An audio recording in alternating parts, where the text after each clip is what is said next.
Alat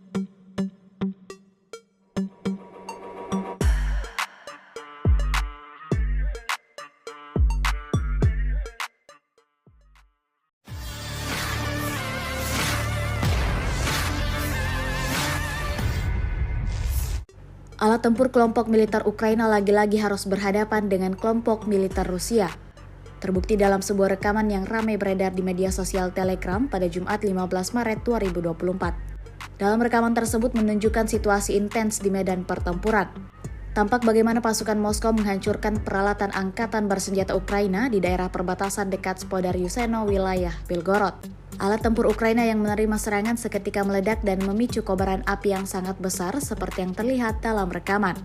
Hasilnya sesuai dengan apa yang diharapkan pasukan Moskow dalam operasi di arah ini.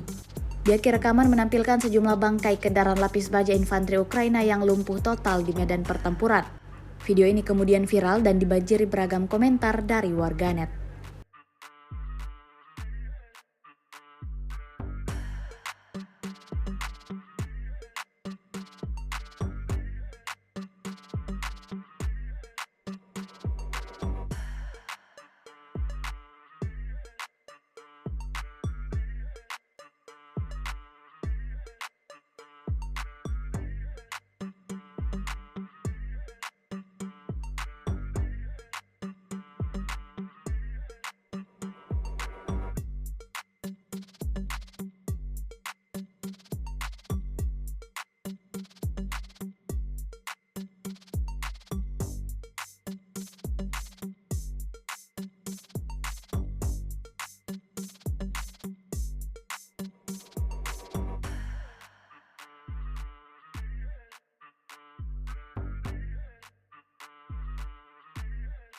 Download Tribun X sekarang, menghadirkan lokal menjadi Indonesia.